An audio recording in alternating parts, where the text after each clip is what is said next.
আয়াতুল কুরসির তাৎপর্য। লেখক খন্দকার আবুল খায়ের। প্রকাশনীও কিন্তু এটার খন্দকার প্রকাশনী।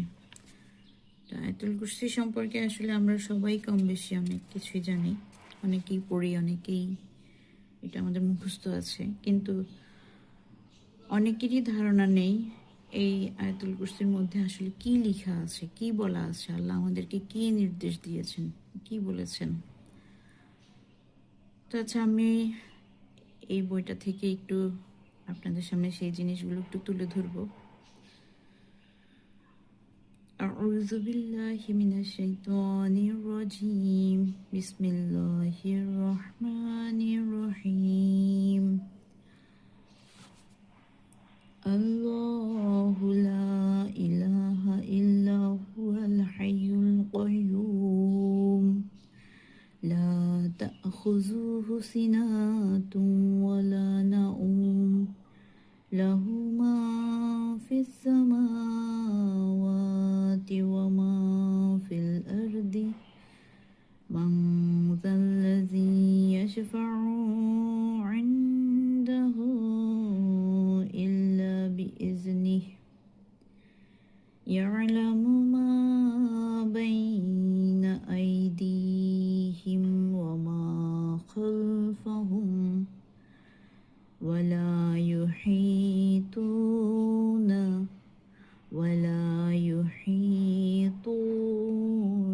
বিশাইইম মিন ইলমিহি ইল্লা বিমা শাআ ওয়াসি'a কুরসিয়্যুহুস সামাওয়াতি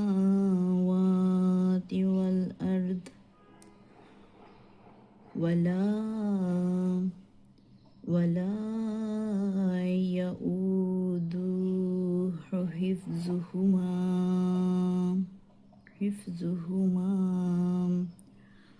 ওয়া হুয়াল আলিয়্যুল আযীম। অনুবাদ: তিনি আল্লাহ, যিনি ছাড়া আর কেউ সার্বভৌমত্বের মালিক নয়। তিনি চিরঞ্জীব, চিরপ্রতিষ্ঠিত। ঘুম ও তন্দ্রা তাকে স্পর্শ করে না। আকাশ ও জমিনে যা কিছু আছে তা সবই তার। কে আছে এমন যে তার কাছে সুপারিশ করতে পারে তার অনুমতি ছাড়া? তিনি সবার অগ্রপশ্চাতের খবর রাখেন। তার জ্ঞাত বিষয়ের কিছুই মানুষের জ্ঞান সীমার আয়ত্তাধীন হতে পারে না। অবশ্য তিনি যা ইচ্ছা করেন বা ইচ্ছাকৃতভাবে কাউকে কিছু জ্ঞান দান করেন, তবে তা ভিন্ন কথা।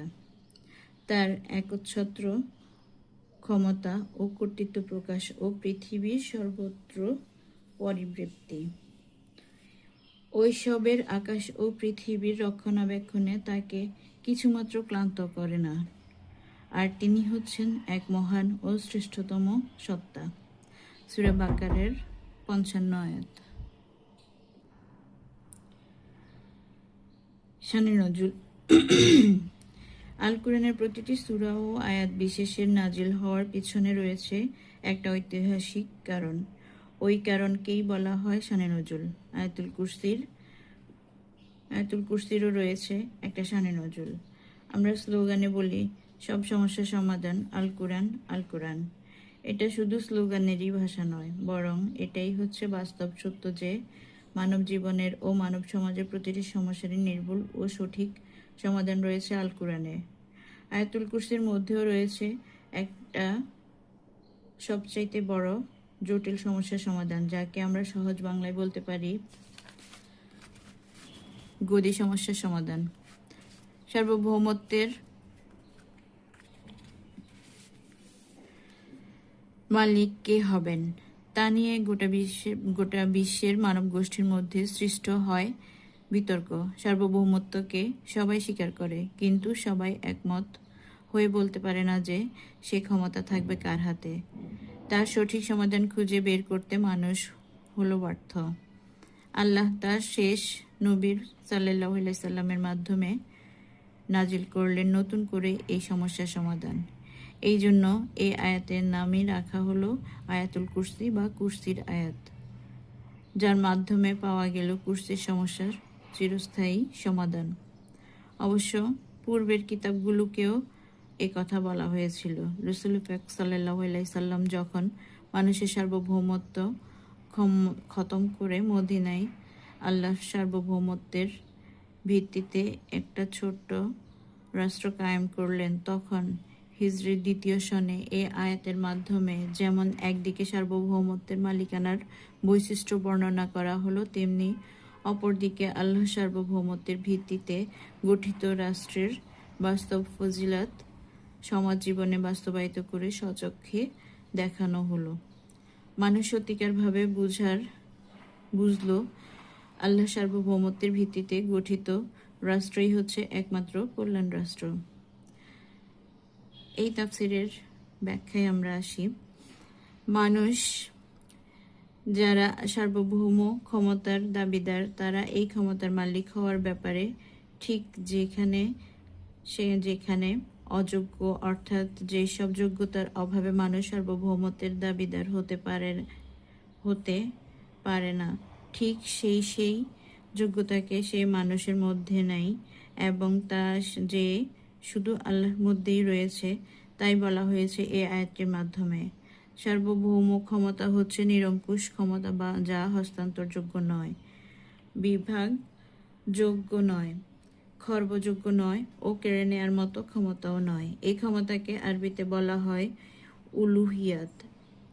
আর এই ক্ষমতা যার হাতে থাকে, অর্থাৎ এই ক্ষমতার যিনি একচ্ছত্র মালিক, তাকেই বলা হয় ইলাহ।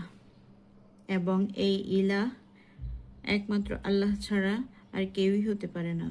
আয়াতুল কুরসির প্রথমেই বলা হয় আল্লাহু লা ইলাহা ইল্লা হুয়া, আল্লাহ যিনি ছাড়া আর কেউই সার্বভৌমত্বের মালিক নয়।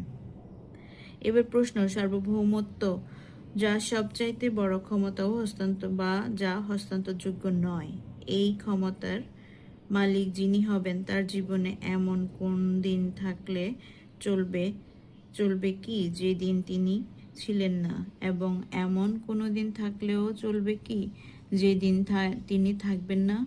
কারণ তাতে প্রশ্ন উঠবে, যে দিন তিনি ছিলেন না ওই দিন ক্ষমতা ছিল কার হাতে? এই প্রশ্নেরই সমাধানে লা ইলাহা এর পরই বলা হয় ইল্লাল্লাহু, তিনি ইলাহ। ইলাহ এর বৈশিষ্ট্যগুলো যথা একমাত্র আল হাইয়ু বা চিরঞ্জীব, যার জীবনের শুরুও নেই শেষও নেই। আর এই ব্যাপারে মানুষ 16 আনাই অযোগ্য। কাজেই কি করে মানুষ সার্বভৌমত্বের মালিক হতে পারে? দ্বিতীয়ত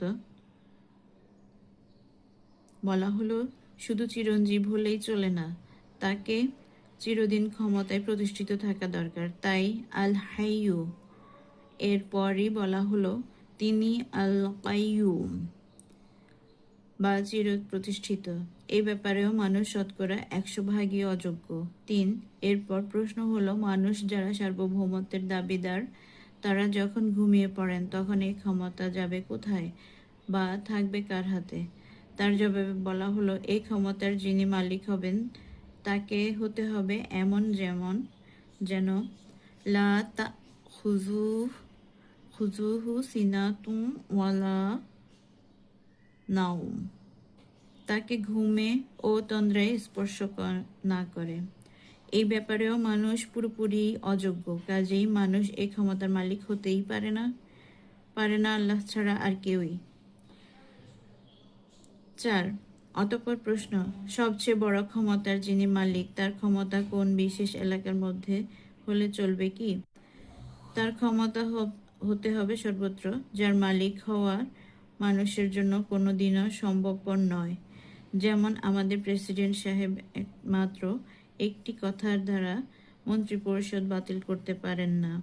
দুনিয়ার প্রতিটি রাজা বাদশারই ক্ষমতা এইরূপ একটা নির্দিষ্ট পরিসীমার মধ্যে সীমাবদ্ধ। কাজেই কি করে সে মানুষ সার্বভৌম পরিসীমার মধ্যে সীমাবদ্ধ? কাজেই কি করে সে মানুষ সার্বভৌম ক্ষমতার মালিক হতে পারে? এই ব্যাপারেও যে মানুষ যোগ্য নয়, একমাত্র আল্লাহই যোগ্য, তাই বোঝানোর জন্য বলা হলো আকাশ ও পৃথিবীর সব কিছুই তার, অর্থাৎ সব কিছুর উপর তার সর্বময় ক্ষমতা বিরাজমান। তার ক্ষমতা কোনো পরিসীমার মধ্যে সীমাবদ্ধ নয়।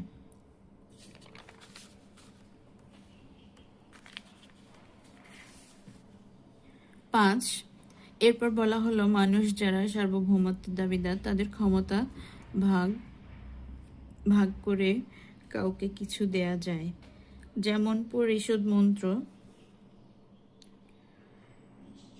সেনাবাহিনী, পুলিশ বাহিনী ইত্যাদি ও বিভিন্ন বিভাগের উপর কিছু কিছু ক্ষমতা থাকে যাদের তরফ থেকে কোনো সুপারিশ আসলে তা ন্যায় হোক বা অন্যায় হোক একেবারে উপেক্ষা করা যায় না, এবং দেশের প্রেসিডেন্ট কোনো কিছু করতে গেলেও মন্ত্রিপরিষদের সমর্থন ছাড়া কিছুই করতে পারে না, কারণ তাদেরও কিছু ক্ষমতা থাকে।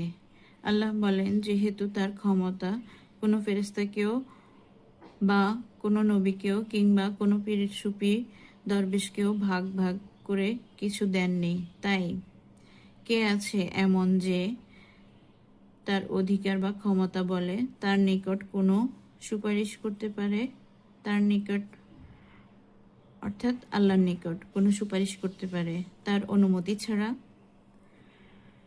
6, অতঃপর পুনঃ প্রশ্ন, যারা দুনিয়ার রাজা বাদশাহ হয়ে সার্বভৌম ক্ষমতার মালিকানা দাবি করে তারা তো ক্ষমতায় টিকে থাকার জন্য রাষ্ট্রের মধ্যে কোথাও তার বিরুদ্ধে কোনো ষড়যন্ত্র হচ্ছে কিনা তা দেখারও খোঁজ খবর নেওয়ার জন্য একটা গোয়েন্দা বিভাগ রাখেন, যাদের যথাসময়ে খবরাখবর পৌঁছানোর উপরে রাষ্ট্রের ও রাষ্ট্রপতির টিকে থাকা না থাকা নির্ভর করে। এই ব্যাপারে মানুষ রাষ্ট্রপতিগণ যারা সার্বভৌম ক্ষমতার দাবিদার কোনো প্রকারেই নির্ভরশীল না হয়ে পারেন না। মানুষ নিজ রাষ্ট্রের সব কিছুর খবর রাখবেন এটা মানুষের জন্য এক চুলো পরিমাণ সম্ভব নয়, কিন্তু আল্লাহর জন্য তা সম্ভব। নিকট অতীতের ইতিহাস থেকে সুস্পষ্ট প্রমাণিত হয়েছে যে গোয়েন্দা বিভাগ যথাসময়ে সঠিক সংবাদ সরবরাহ করতে ব্যর্থ হওয়ায় আমাদের দুইজন প্রেসিডেন্ট শুধু ক্ষমতাচ্যুতই হলেন না, বরং মহামূল্যবান জীবনটাও হারালেন। আল্লাহ ক্ষমতাচ্যুতই হলেন না, বরং আল্লাহ বলেন, এই ধরনের কোনো খবরাখবর পাওয়ার জন্য আল্লাহ কারো উপর নির্ভরশীল নন। তিনি নিজেই তাদের সবার অগ্রপশ্চাতের বা প্রকাশ্য অপ্রকাশ্য যাবতীয় খবরাখবর সম্পর্কে পূর্ণ ওয়াকিফাল, যার জন্য মানুষ সম্পূর্ণই অযোগ্য। কাজেই কি করে মানুষ সার্বভৌমত্বের মালিক হতে পারে? 7, সর্বোচ্চ ক্ষমতার মালিক হতে হলে তাকে আল্লাহ বলেন, এই ধরনের কোনো খবরাখবর পাওয়ার জন্য আল্লাহ কারো উপর নির্ভরশীল নন। তিনি নিজেই তাদের সবার অগ্রপশ্চাতের বা প্রকাশ্য অপ্রকাশ্য যাবতীয় খবরাখবর সম্পর্কে পূর্ণ ওয়াকিফাল, যার জন্য মানুষ সম্পূর্ণই অযোগ্য। কাজেই কি করে মানুষ সার্বভৌমত্বের মালিক হতে পারে? 7, সর্বোচ্চ ক্ষমতার মালিক হতে হলে তাকে সর্বোচ্চ জ্ঞানীও হওয়া দরকার, যা বিহনে সার্বভৌমত্বের মালিক হওয়া যায় না। এই ব্যাপারেও মানুষ পরিপূর্ণভাবে অযোগ্য। যেমন দেখুন, কয়েকদিন পূর্বের কথা বলছি, 9 মার্চ 1982 অ্যাস্ট্রোলজাররা দেখল আগামীকাল 10 মার্চ সূর্য ও পৃথিবীর মাঝপথে, যেহেতু একই সম লাইনে আরও কতগুলো গ্রহ এসে যাচ্ছে, তাই তাদের সম্মিলিত আকর্ষণ একই দিক থেকে এসে যখন পৃথিবীর উপর পড়বে তখন পৃথিবী তার কক্ষে আর টিকে থাকতে পারবে না, ছিটকে চলে যাবে অন্য গ্রহের দিকে, আর অন্য গ্রহের সংঘর্ষ লেগে পৃথিবী ধ্বংস হয়ে যাবে। কিন্তু আল্লাহর জ্ঞান তো তাদের মতো সীমাবদ্ধ না, তাই আল্লাহ বহু পূর্বেই বলে রেখেছেন ওইসব মহাশক্তিধর ও মহাজ্ঞানের নির্ধারিত ব্যবস্থাপনা, কাজেই অ্যাক্সিডেন্টের কোনো ভয় নেই। এইভাবে আল্লাহর জ্ঞান যে সব সময় সবচেয়ে বড়, এবং তার জ্ঞান যে যে কেউ আয়ত্ত করতে পারে না, তা বোঝানোর জন্যই বলা হলো, তার জ্ঞাত বিষয়ের কিছুই মানুষের জ্ঞান সীমার আয়ত্তাধীন হতে পারে না। হ্যাঁ, তবে তিনি যদি কাউকে কিছু দান করেন তবে তা ভিন্ন কথা। ৮। অতঃপর এক বিরাট প্রশ্ন, আল্লাহ কি শুধু আকাশেই ফেরেশতাদেরকে নিয়ে রাজত্ব করেন, আর পৃথিবীর রাজত্ব কি মানুষ চালাবে? তার জবাবে আল্লাহ বলেন, তার রাজ্যাসন আকাশ ও পৃথিবীর সর্বত্রই পরিব্যাপ্ত। তিনি মহাকাশের রাজা, পৃথিবীরও রাজা। ৯। এরপরও প্রশ্ন থেকে যায় যে একজন রাষ্ট্রপ্রধান তার রাষ্ট্রকে হেফাজত করতে হিমশিম খেয়ে যান, আল্লাহ কি তেম না? তাই বলা হলো, এই দুইটার আকাশ ও পৃথিবী সংরক্ষণে তিনি ক্লান্ত হয়ে পড়েন না, বা এতে তাকে ক্লান্ত করতে পারে না, কারণ একমাত্র তিনিই হচ্ছেন ওয়াহুয়াল আলিয়ুল আজিম। তিনি মহান ও শ্রেষ্ঠতম সত্তা। আয়াতুল কুরসির ঠিক পরে আর যে আয়াতগুলো রয়েছে তার থেকে মাত্র 3টি আয়াতের ব্যাখ্যার দিকে লক্ষ্য করুন, যেখানে বলা হয়েছে, দিন বা আনুগত্যের বিধান গ্রহণের ব্যাপারে আর কোনো জোর জুলুম নেই। একমাত্র আয়াতুল কুরসির মাধ্যমে বিভ্রান্তির ভিতর থেকে সঠিক বুঝের সন্ধান পাওয়া গেল। কাজেই মানুষ আল্লাহর বিধানের আনুগত্য করবে না কি আর কারো আনুগত্য করবে, তা তাকেই সিদ্ধান্ত নিতে হবে। অর্থাৎ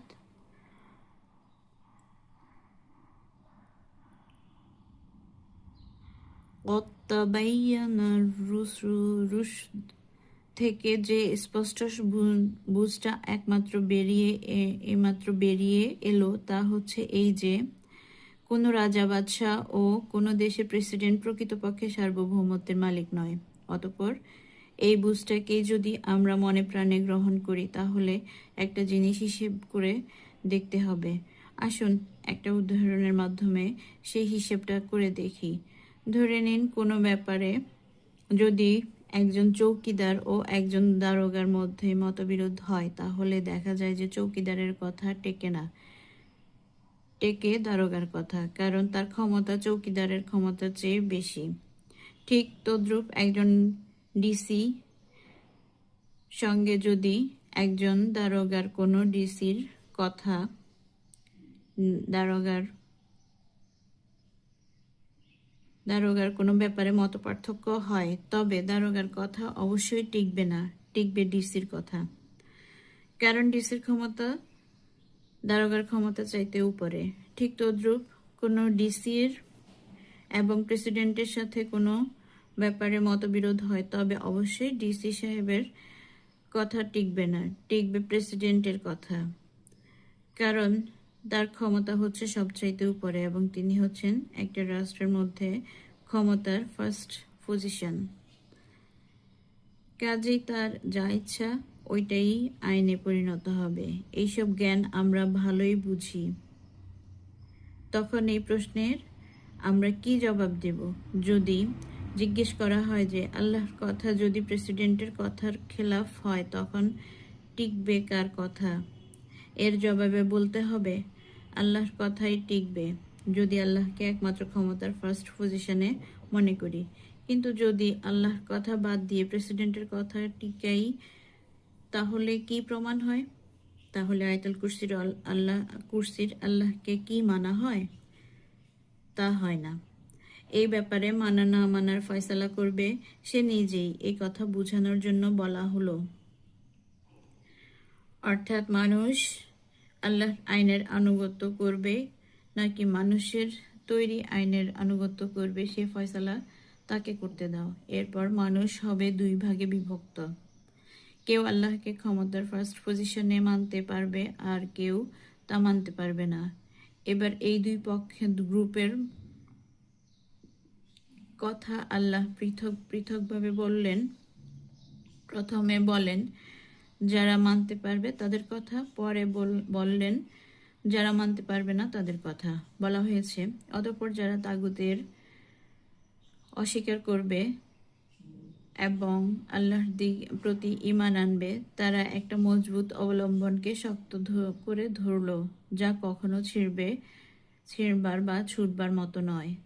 আর আল্লাহ সবকিছু শুনেন ও জানেন। এখানে লক্ষণীয় যে তাগুতকে অস্বীকার করে আল্লাহর প্রতি ঈমান আনার কথা বলা হয়েছে। তাগুতের পরিচয়: যারা আল্লাহর আইন মানে না তারা কাফের, আর যারা আল্লাহর আইন না মানার জন্য তারা অন্যদেরকে বাধ্য করে তাদেরকে বলা হয় তাগুত। যারা সাধারণ মানুষ তারা কাফের হতে পারে, তাগুত হতে পারে না। কিন্তু যারা রাজ ক্ষমতায় টিকে থাকার তারা কাফের এবং তাগুত দুই হতে পারে। নিজে আইন অমান্য করা এটা তো নিঃসন্দেহে কুফরি, কিন্তু যারা আইন করে আল্লাহর আইনকে অমান্য করায় তারা প্রকৃতপক্ষে খোদাই নিয়ে টানাটানি করে। কারণ যে ক্ষমতা একমাত্র আল্লাহ, সেই ক্ষমতা তারা ব্যবহার করতে চায়। আমরা বহু তাগুতি আইনকে খুব হালকা নজরে দেখি, কিন্তু আল্লাহ তা হালকা নজরে দেখেন না। যেমন আমরা মনে করি চুরির শাস্তি স্বরূপ হাত কাটার পরিবর্তে জেল দিলে এমন কি গুরুতর অপরাধ হয়, চোরের শাস্তি তো দেয়াই হলো। কিন্তু আসল ব্যাপারটা দাঁড়ায় ভিন্ন রূপ, যা মানুষ চিন্তা করে না। তা হচ্ছে এই যে চোরের হাত কাটা আইন হচ্ছে আল্লাহর তৈরি একটা ফৌজদারি আইন। সেটাকেই বাতিল করে অন্য আইন তৈরি করার অর্থই হলো আইন করে আল্লাহর আইনকে বাতিল করা। আর সুদ মদের লাইসেন্স দেওয়ার অর্থ হলো আল্লাহর আইনকে অমান্য করার লাইসেন্স দেয়া। এসব কাজ করে তারাই হচ্ছে তাগুত। তারা যে শুধু নিজেরাই আল্লাহর আইন অমান্য করে তাই নয়, বরং তারাও আইন করে অন্যদেরকেও আল্লাহর আইন অমান্য করতে বাধ্য করে। আল্লাহর কথা অনুযায়ী বোঝা গেল, যারা এই তাগুতদের মানে তারা আল্লাহকে মানতে পারে না, আর যারা আল্লাহকে মানে তারা তাগুতদেরকে মানতে পারে না। হ্যাঁ, তবে এমন কিছু মুসলমান আছে যারা আল্লাহকে মানে, তাগুতদেরকেও মানে। তারা মনে করে যে তারা আল্লাহকে ঠিকই মানে, কিন্তু আসলে যে তাদের আল্লাহকে মানা হয় না সেই বোধ তাদের নেই। তাদের কথা সূরা নিসার মধ্যে আল্লাহ এইভাবে বলেছেন, তুমি কি সেই লোকদের দেখেছ যারা মনে করে যে তোমার উপর যা নাজিল হয়েছে তার প্রতি তারা ঈমান এনেছে এবং যা পূর্বে নাজিল হয়েছে তার প্রতিও, কিন্তু তারা তাগুতদের আইনকানুন ও বিচার ফয়সালা মেনে নেয়, অথচ বিশ্বাসীদেরকে হুকুম করা হয়েছিল তাদেরকে অমান্য করতে। এই আয়াত থেকে বোঝা গেল, যারা তাগুতকে অস্বীকার করে না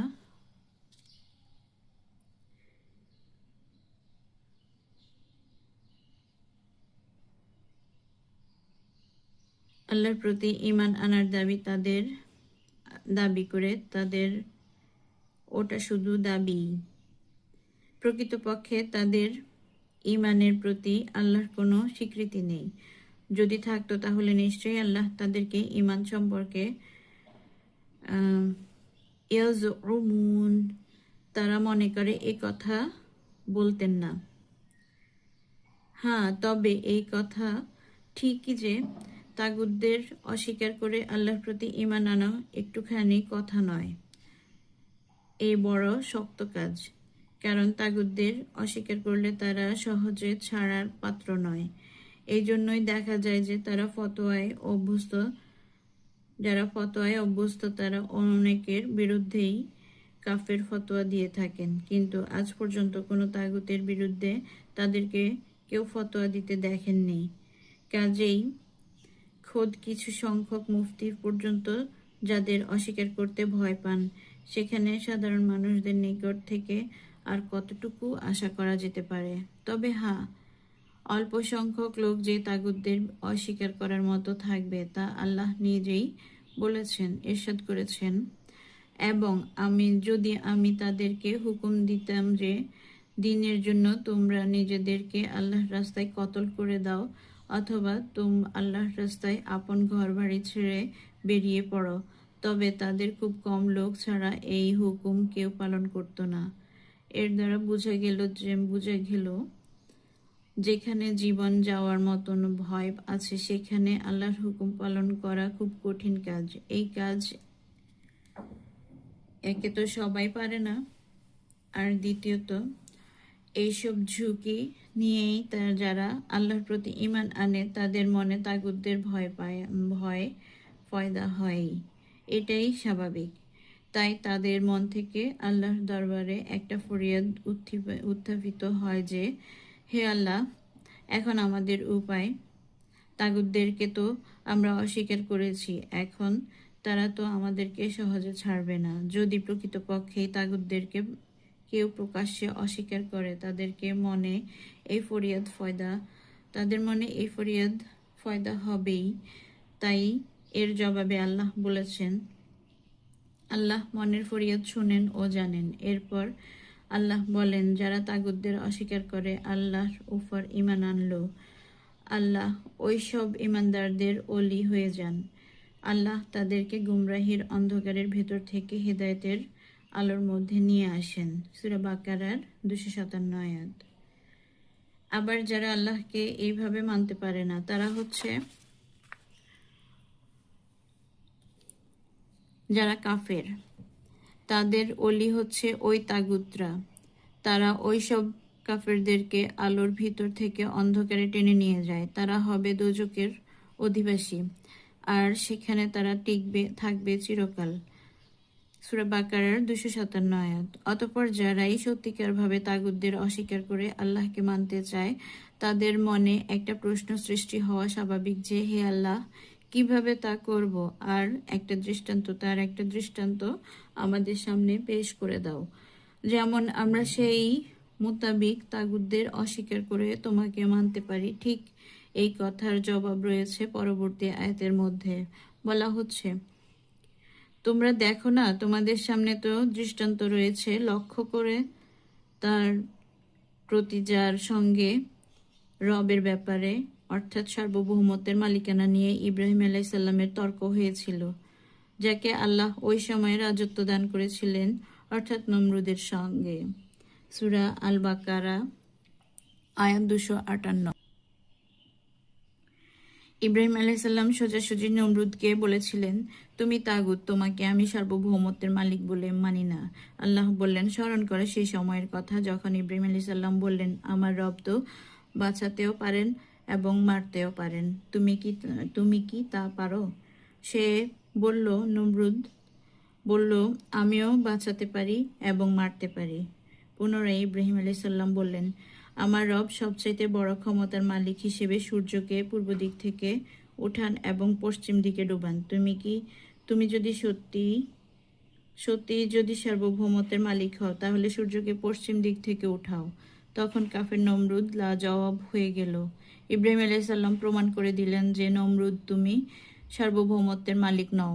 এই ব্যাপারে শেষাংশে আল্লাহ বলেছেন, এবং আল্লাহ জালেম সম্প্রদায়কে হেদায়েত করেন না। এখানে জালেম বলতে বুঝাবে তাদেরকে যারা আল্লাহ সার্বভৌমত্ব আল্লাহর নিকট থেকে ছিনিয়ে নিয়ে মানুষদের দান করে, ওই মানুষদেরকেই সার্বভৌমত্বের মালিক বানায়, যেমন আমরা বানাচ্ছি। আয়াতুল কুরসির পরিপূরক আয়াত হিসেবে আল কুরআনে আরও বহু আয়াত আছে, যার ভেতর থেকে মাত্র একটি আয়াত এখানে পেশ করতে চাই।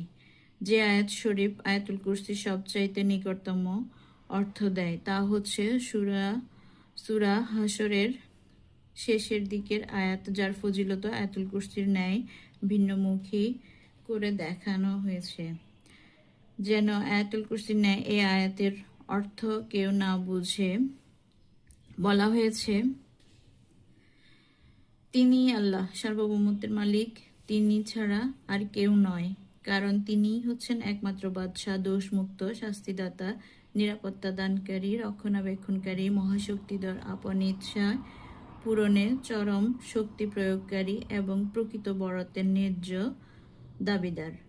বলা বাহুল্য, যারা সার্বভৌমত্বের দাবি করে তারাই উপরোক্ত গুণগুলো যা একমাত্র আল্লাহর মধ্যেই রয়েছে তা তারা নিজেদের মধ্যে দাবি করে। কাজেই আল্লাহর সেফাতি নামের মধ্যে থেকে শুধুমাত্র ওই কটা নামের উল্লেখ করা হয়েছে যা পৃথিবীর রাজা বাদশাহদের মিথ্যা ও প্রতারণামূলক দাবি। আর মানুষ যদি ওইসব গুণ তাদের রাষ্ট্রপ্রধানের মধ্যে আছে বা থাকে বলে মনে করে, তাহলে তারাই হয় মুশরিক। এই জন্যই আল্লাহ পাক এই আয়াতের শেষাংশে বলেছেন, উক্ত ব্যাপারে লোকেরা যে শিরকি করছে আল্লাহ তা থেকে সম্পূর্ণ পাক। অর্থাৎ আল্লাহ ওইসব গুণাবলী যা এ আয়াতের শেষাংশে বলা হয়েছে একমাত্র আল্লাহর উলুহিয়াত বা সার্বভৌমত্বের সঙ্গে সম্পর্কযুক্ত। কাজেই মানুষ যখন সার্বভৌমত্বের মালিক হতে পারে না, তখন ওইসব গুণগুলোরও মালিক হতে পারে না। ওইসবের নিরঙ্কুশ মালিকানা একমাত্র আল্লাহর। কিন্তু আল্লাহর উলুহিয়াত ও উলুহিয়াতের সঙ্গে সম্পর্কযুক্ত আর যেসব গুণাগুণের কথা সূরা হাশরের উপরোক্ত আয়াতে বলা হয়েছে, এতে যারা অন্যকে শরিক করে তারাও প্রতিমা পূজার চাইতেও কিছু কম করে না।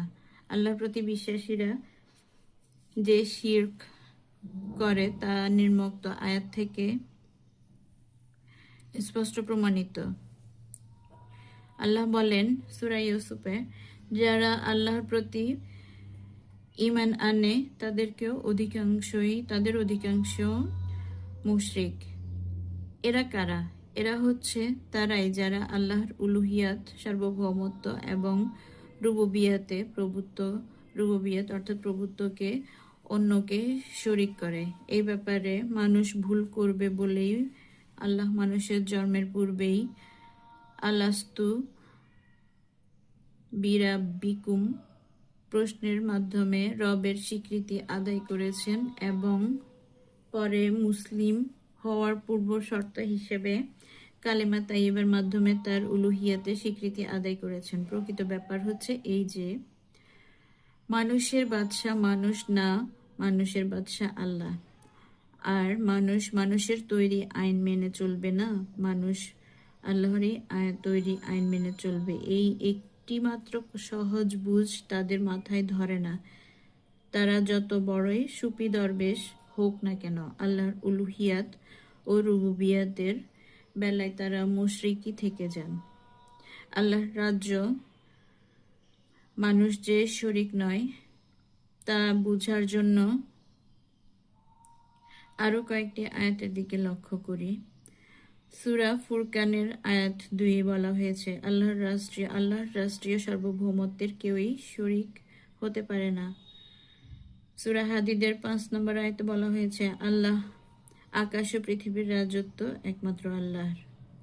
সূরা ইয়াসিন আয়াত 83 বলা হয়েছে, প্রত্যেক জিনিসের সার্বভৌমত্ব তারই হাতের মুঠোয়। এই ধরনের আয়াত ধারা প্রায় আল কুরআনে পরিপূর্ণ। সুবহানাল্লাহি আম্মা ইউশরিকুন থেকে এইটাই বোঝানো হয়েছে যে বাদশাহীর ক্ষমতাও বাদশাহীর গুণাবলী যা আল্লাহ তা মানুষকে দান করে। আল্লাহর বাদশাহীর মধ্যে যে শরিক করে ফেলেছে আল্লাহ তার থেকে পাক।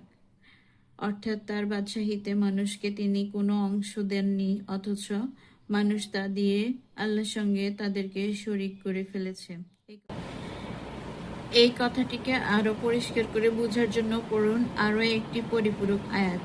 সূরা কাহফের শেষ আয়াতে আল্লাহ বলেন, অবশ্যই তোমাদের সার্বভৌম ক্ষমতা সম্পন্ন সত্তা মাত্র একজনই। অতএব যারা ইচ্ছা পোষণ করে যে তাদের রবের সঙ্গে তাদের সাক্ষাৎ করতে হবে, তারা যেন সৎকর্মশীল হয় ও তাদের রবের দাসত্ব করতে গিয়ে যেন অন্য কাউকে রবের সঙ্গে শরিক করে না বসে। অর্থাৎ মানুষ যদি আল্লাহ ছাড়া অন্য আর কারো রাষ্ট্রীয় আইন হোক কিংবা অন্য যে কোনো হুকুমে হোক তা মানে, তবে তাতেই হয় শিরকি। কারণ মানুষকে সৃষ্টি করতেও যেমন আল্লাহ সাহায্যকারী হিসেবে কেউ তার অংশীদারি ছিল না, তেমন তার সৃষ্টি মানুষের উপর আইন জারি করতেও আল্লাহ কাউকে তার সাহায্যকারী বা অংশীদার রাখেন নাই। সৃষ্টি করার ব্যাপারে যেমন আল্লাহ নিরঙ্কুশ ক্ষমতার মালিক, তেমনি মানুষের রাষ্ট্রীয় আইন কানুন দেওয়ার বেলায়ও আল্লাহ নিরঙ্কুশ ক্ষমতার মালিক। এখানেও অন্য কেউই এই কথা বলার অধিকার রাখে না যে মানুষ কিভাবে জীবনযাপন করবে তার কিছু আইন আল্লাহ তৈরি করে দিক আর কিছু আইন আমরা তৈরি করে নেই। এই ব্যাপারটি একটা ছোট্ট উদাহরণ দিয়ে বোঝানোর চেষ্টা করছি। যেমন ধরুন, কোনো ব্যক্তি তার স্ত্রীকে বললেন, আমাকে জলদি করে একটু নাস্তা দাও, আমি খুব তাড়াতাড়ি করে অফিসে যাব। আর ওই ব্যক্তির একজন চাকর যদি তার মালিকের স্ত্রীকে বলে যে, আমার শরীরটা একটু ব্যথা ব্যথা লাগছে, আমাকে তাড়াতাড়ি করে আদা দিয়ে একটু চা গরম করে দাও, তাহলে চাকরের এই কথা যে শুনবে সে বলবে যে, স্ত্রীটা কি তোমার মনিবের না তোমার নিজের, যে তুমি তাকে চা করে দেওয়ার হুকুম করছো? এখানে যেমন চাকর বলতে পারে না যে, আমি এবং মনিব দুজনেই মিলে স্ত্রীটাকে বিবাহ করেছি, কাজেই ওই স্ত্রীতে আরো যেহেতু অংশ আছে তাই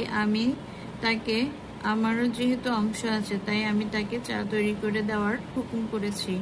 ঠিক তেমনি কোনো রাজা বাদশাহ বা কোনো দেশের কোনো প্রেসিডেন্ট নিজেই আল্লাহর বান্দা হয়ে আল্লাহর অন্য কোনো বান্দার উপর কোনো মন গড়া হুকুম জারি করতে পারে না এই জন্য যে ওই রাজা বাদশাহরা তাদের উপর হুকুম চালায়, তাদেরকে সৃষ্টি করার সময় তারা আল্লাহর সঙ্গে শরীক ছিল না। এই জন্যই তারা আল্লাহর সৃষ্টি মানুষের উপর কোনো প্রকারেই নিজ তৈরি আইন জারি করার অধিকার রাখে না। এই কথাটা বোঝানোর জন্য আল্লাহ বলেন, আল্লাহ ছাড়া কারো আইন জারি করার অধিকার নাই, কারণ যার সৃষ্টির উপর রাজত্ব তার। এই সৃষ্টিটা যার সৃষ্টির উপর রাজত্ব তার, কাজেই রাজত্বের যিনি মূল মালিক তার হুকুম অমান্য হয়ে যেই সব আইনের অনুগত করলে তা আল্লাহর বান্দা হিসেবে কি করে করা যেতে পারে? তা করা যায় না। এই জন্যই আল্লাহ রসুল বলেন, সৃষ্টিকর্তার হুকুমকে অমান্য করে সৃষ্টি জগতে আর কারো আনুগত্য করা চলবে না। এইসব আলোচনা অর্থাৎ কুরআন ও হাদিসের এইসব কথা থেকে সুস্পষ্ট প্রমাণিত হলো যে আল্লাহ সার্বভৌমত্ব মেনে নিলে আর কোনো ব্যক্তিরই এমন আনুগত্য করা ও হুকুম মানা যায় না যাতে আল্লাহর আইন অমান্য করা হয়।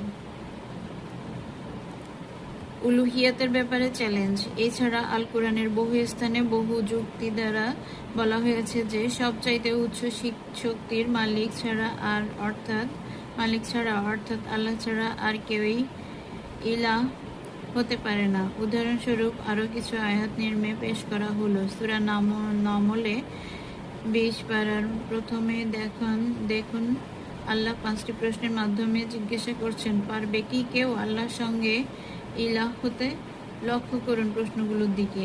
1, তিনি কে, যিনি আসমান ও জমিন সৃষ্টি করেছেন এবং তোমাদের জন্য আসমান হতে পানি বর্ষণ, যার দ্বারা সুন্দর রং বেরঙের বাগিচা তৈরি হয়, যার গাছপালাগুলোর উদ্ভব হয়ে যার গাছপালাগুলোর উদ্ভব তোমাদের দ্বারা আদৌ সম্ভব ছিল না। এইসব তৈরির ব্যাপারে আছে কি আল্লাহর সঙ্গে আর কেউ শরীক? তা যখন নাই তখন মানুষ কেন মানুষের উপর প্রভু হয়ে চেপে বসতে চাও? বরং একটা সম্প্রদায় আল্লাহ সঠিক পথে হতে সরে যাচ্ছে। 2 নম্বর কোয়েশ্চেন, তিনি কে, যিনি দুটি প্রবল গতি থাকা সত্ত্বেও পৃথিবীকে স্থিতিশীল করে মানুষ বসবাসের উপযোগী করেছেন এবং তার বুকে নদ নদী প্রবাহিত করেছেন এবং তাতে পাহাড় পর্বতের স্তম্ভ গড়ে দিয়েছেন ব্যালেন্স হিসেবে যেন দ্রুত চলার ও ঘোরার কারণেও নাও কাঁপে। এই এবং নদীর দুইটি ধারার মধ্যে কে আড়াল সৃষ্টি করেছেন যেন নোনা পানি ও মিঠা পানি অথবা ঘোলা পানি ও স্বচ্ছ পানি একত্রে মিশতে না পারে। এইসব ব্যাপারে আছে কি আল্লাহর সঙ্গে অন্য কোনো শরীক? তা যখন নাই তখন দুনিয়ার প্রভুত্বের ব্যাপারে কি করে মানুষের ইলাহ হতে চাও? অথচ অধিকাংশ লোকই হচ্ছে অজ্ঞ মূর্খ, তারা এইসব বিষয়ে আদৌ কোনো চিন্তা ভাবনা করে না। 3 নম্বর কোয়েশ্চেন, তিনি কে যিনি ব্যাকুল ও অস্থির প্রার্থীর প্রার্থনা শোনেন যখন সে তাকে আল্লাহকে ডাকে? আর তিনি বা কে যিনি তোমাদেরকে খলিফা নিযুক্ত করেন? এইসব কাজে আছে কি কেউ আল্লাহর সঙ্গে শরীক? তা যখন নাই তবে কেন দুনিয়ার প্রভুত্বের ব্যাপারে আল্লাহ শরীক হতে চাও? তোমরা খুব কম লোকই আছো যারা এইসব ব্যাপারে চিন্তা ভাবনা করো। 4 নম্বর কোয়েশ্চেন, তিনি কে যিনি স্থলভাগ ও সমুদ্রের অন্ধকারে পথহারা অবস্থায় তোমাদেরকে তারকার মধ্যে পথ দেখান? আর কে জলীয় বাষ্প ও আশুবৃষ্টি সুসংবাদ বা সহ বায়ু প্রেরণ করেন? এই সুসংবাদই আবহাওয়া দপ্তর থেকে আমরা পেয়ে থাকি। আছে কি কেউ এইসব ব্যাপারে আল্লাহর সঙ্গে শরীক? তা যখন নাই তখন তোমরা কি করে মানুষের উপর আইনদাতা হুকুমকর্তা হতে পারো? এইসব ব্যাপারে মানুষকে আইনদাতা ও হুকুমকর্তা মেনে শিরক করে আল্লাহ তার থেকে ঊর্ধ্বে। আর তিনি বা কে যিনি প্রথম সৃষ্টি করেন এবং পরে তার পুনরাবৃত্তি ঘটান? আর কে তোমাদেরকে আকাশ ও জমিন হতে রিজিক দান করেন? অথচ কি এইসব ব্যাপারে আল্লাহর সঙ্গে শরীক? হে নবী, তুমি বলো, থাকলে তার প্রমাণ উপস্থিত করো যদি তোমরা সত্যবাদী হও। অতএব এইসব ব্যাপারে কেউ যখন আল্লাহর শরীক ছিল না তখন তার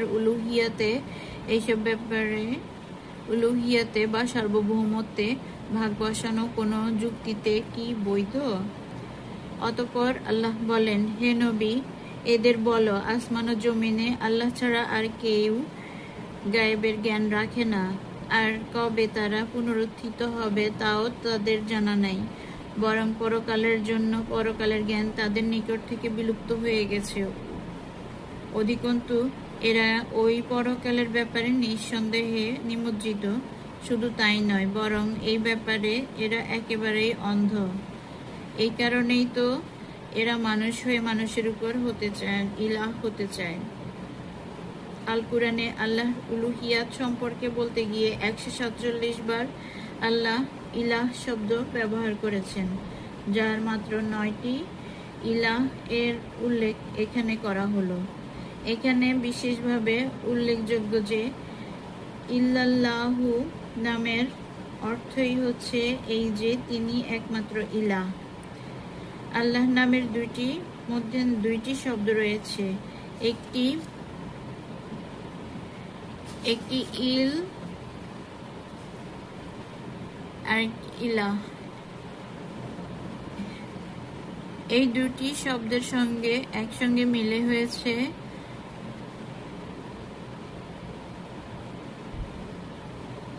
আল্লাহু, অর্থাৎ ইলাহ, মাত্র তিনি একাই। আর এই নামের ব্যাখ্যা এতক্ষণ পর্যন্ত আলোচনা করা হলো। হ্যাঁ, তবে তারপরও জনমনে একটা প্রশ্ন দেখা দিতে পারে, তা হচ্ছে এই যে আল্লাহর উলুহিয়াত সম্পর্কে এতে যা আলোচনা করা হলো তা দেশের কোনো আলেম ওলামা পীর সুফি দরবেশ কারোরই চোখে ধরা পড়ল না। এটা কেমন কথা? এর জবাব যদি খুব সহজ, তবুও তা অনেকেরই পক্ষে তা হবে কঠিন। দেখুন, এর সহজ যুক্তি হচ্ছে এই যে আমরা কেউই নবী নই, আর নবী সাল্লাল্লাহু আলাইহি সাল্লামই হচ্ছেন ইসলামের সঠিক ব্যাখ্যাদাতা। কাজেই নবী সাল্লাল্লাহু আলাইহি সাল্লামের জীবনী থেকে ইসলামের যে ব্যাখ্যা পাওয়া যাবে ওটাই ঠিক ব্যাখ্যা। এই মূলনীতিটাকে যদি আমরা মেনে নিতে পারি তাহলে দেখুন নবী জীবনের সঙ্গে আমার উত্থাপিত ব্যাখ্যার মিল আছে কি না। যদি থাকে তবে তা মানতে হবে, আর যদি মিল না থাকে তবে তা কোনো মুসলমানই মানতে বাধ্য নয়। ব্যাস, এই মূলনীতির উপর নিরপেক্ষ মন নিয়ে চিন্তাভাবনা করতে বলবো আমি প্রত্যেকটি মুসলিমকে। এরপরও একটা মহাসত্য স্বীকার না করে উপায় নেই, তা হচ্ছে এই প্রায় 200 বছর ধরে আমাদের উপর ইংরেজরা যখন রাজত্ব করেছিল তখন তারা যে প্রধান একটা বিষয়ের হিসেব করে দেখেছিল তা আল্লাহ সার্বভৌমত্বকে গোপন করা এবং এই সম্পর্কে মুসলমানদের চিন্তাধারাকে ভিন্ন পথে পরিচালিত করা, যেন তারা ওই সার্বভৌম ক্ষমতায় নিজেরাই অধিষ্ঠিত থাকতে পারে। এই কথাটাকে মাত্র একটি যুক্তির মাধ্যমে বুঝতে পারবেন।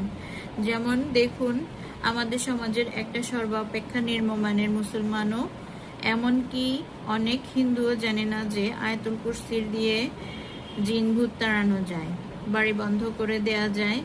আয়াতুল কুরসি দিয়ে জিন ভূত আরও অনেক রোগেরই চিকিৎসা করা যায়। কিন্তু এ কথা আমরা কেউই জানতে পারলাম না যে আয়াতুল কুরসির মানে কুরসির আয়াত, এর মধ্যে রয়েছে কুরসির সমস্যার সমাধান। যেন তা জানতে পারলাম না। কেন তা জানতে পারলাম না? কে দেবে এই প্রশ্নের জবাব? এর জবাব আর কিছুই না। জবাব ওইটাই যে যারাই আল্লাহর কুরসি দখল করে রাখতে চেয়েছে তারাই জানতে দেয়নি যে এটা কুরসির আয়াত। তারা 200 বছর ধরে যা মুসলমানদের মগজ থেকে ধুয়ে মুছে ফেলার চেষ্টা করেছে তাকে আর সহজে মগজে ধারণ যাবে?